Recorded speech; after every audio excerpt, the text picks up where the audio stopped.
Have you ever considered that greed will cause us to lose peace? Welcome to this, your daily 180 Bible study. Israel and Judah were in a major mess. And we've seen the idea that their sinfulness, the rebellion against God, defied reason.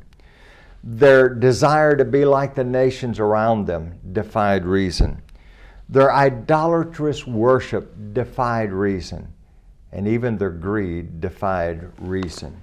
Look at chapter 3, Isaiah 3, beginning at verse number 13.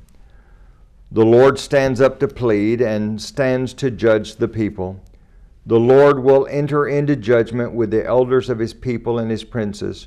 For you have eaten up the vineyard, the plunder of the poor is in your houses.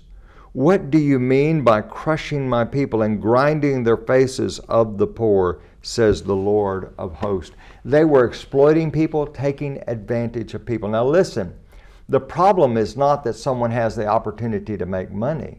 As a matter of fact, there's people that say, capitalism, free enterprise is not a good system. Well, let me say this, friends.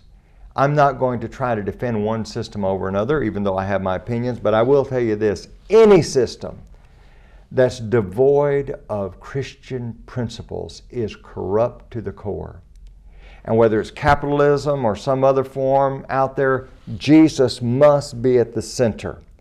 And if Jesus is at the center, we're not going to take advantage of people. We're not going to cheat people. We're going to try to be practicing the Christian virtues. Now, over in chapter 5 and verse 8, listen to this. Woe to those who join house to house. They add field to field till there is no place where they may dwell alone in the midst of the land. What's he saying? You just got to have more and more and more. It's sort of like the fellow I heard about. He said, I don't want that much more land. I just want the peace that's touching mine.